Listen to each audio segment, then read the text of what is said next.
You can do this with rebar, you can do it with flat bar, you can do it with square stock. You can pretty much do it with anything you might want to get a nice gentle swoop out of. Morning everybody. So we are making piers for our pier and beam house, and I wanted to just show you all a little bit about what we're doing and give you all maybe some tips on it if you haven't done it. All we're doing is we're going to have these rods all the way around in there, and then obviously we're going to pour the concrete all the way around. It's going to be approximately an 18-inch pier. There's going to be another rod stuffed down in the ground afterwards. But all we did was we make this ring all the way around, and then obviously you can just take it, drop it down in your hole. It just makes it a little bit more convenient. You don't have to have the ring all the way around there. It just helps you when it comes time for pour day, because now you can just drop it down in there and it's all kind of held together. You will want to put some feet or something underneath there. But what I want to show you off today is a good easy way to make these rings if you don't have a roller or something like that. Alright guys, so this is basically what you're going to start off with, and then as you can see on this right here, you're just going to put this together and tack it all together pretty easy. But the easy way to make these rings, if you can't figure out how to make a good ring or you don't have a roller or something, obviously if you have a roller you don't need this. This is pretty handy. Sometimes you can use this in the field or whatever. I'm going to just show you exactly how you can do this with a vise and get this circle fairly decent, fairly quick and pretty easy.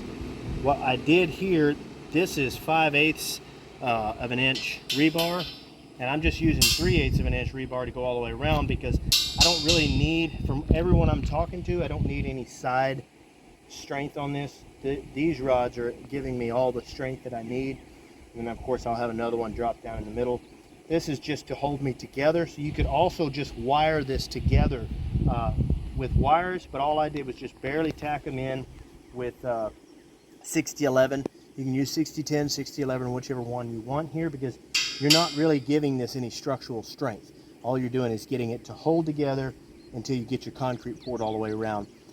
That's what I've been told, is that it's not necessary to make this super strong on these side pieces. If y'all know something different, feel free to throw it in the comments. Y'all have a good conversation between each other. Without further ado, let's show you how to do this. You want to cut this. This is 4 foot in this case. But just, you want to give yourself enough to where you got some overlap right here once you get ready to bring it together. Just like that. All right. I like to start on the very edge. Come on in real close. Right here. Come right around here. Come around here. All the way around. Right there on the very edge. And then you want to get your hammer and just so you can get that first bend, because otherwise it won't bend right. All right. Then after that,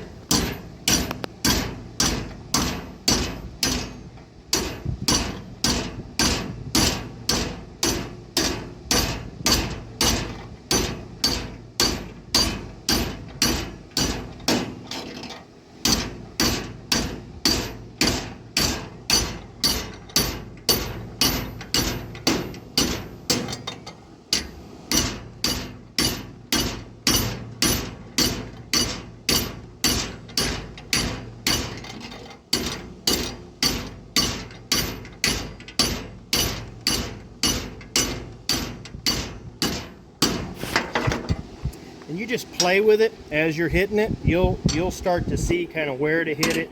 Sometimes it's more in the middle, sometimes it might be more off to the side. And if you're doing a smaller circle or a bigger circle, then you could have a bigger vise, or you could close your vise up some and it might make different angles. But a lot of times I can get a lot of what I want out of my hammer. Once I've got just a little bit of a bend here, then I want to go ahead and turn it around, because this thing will start to where it's shifting back and forth, and it's easier to hold it over here where it's already bent.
Now you got your circle fairly big, and now you're just going to start going back and forth around and kind of controlling it in.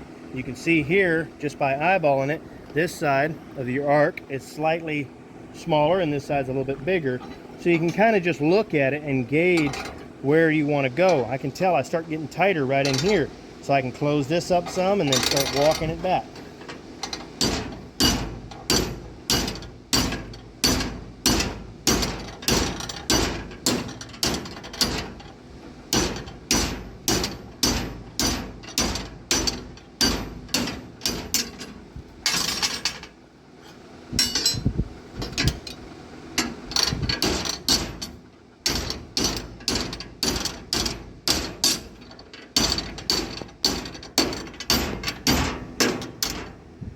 Usually about in here is where you'll notice you'll be off just a little bit. So that's where you can just get it set somewhere inside of your truck. Give it a little bit of a tweak, kind of straighten it back up. And sometimes your very end will be just a little bit bent one way or the other way. Don't worry about that yet. You just try to get it straight this way and that way.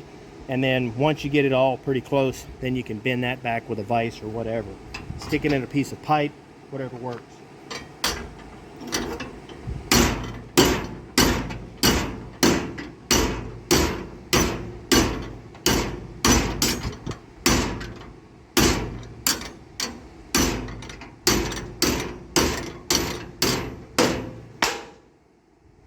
Kind of look at it, I can tell this part right here is slightly larger radius than these two sides. I'm going to work that in.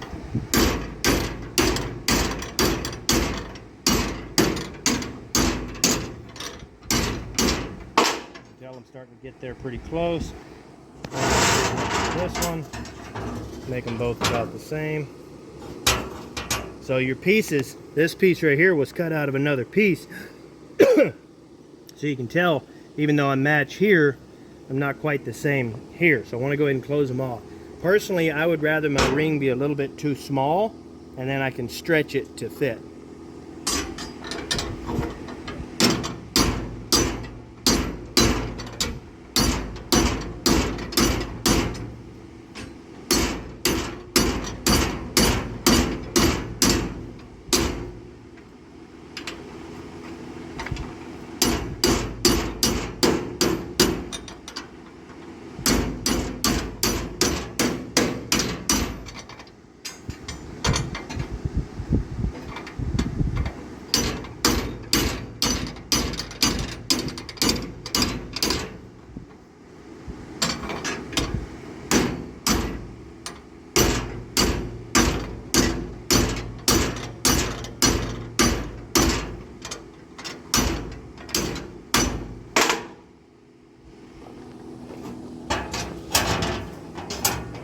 Okay, that's close enough to get me started. So now all I'll do is I'll get one, set it where I want it inside my vise. I'll show you right here.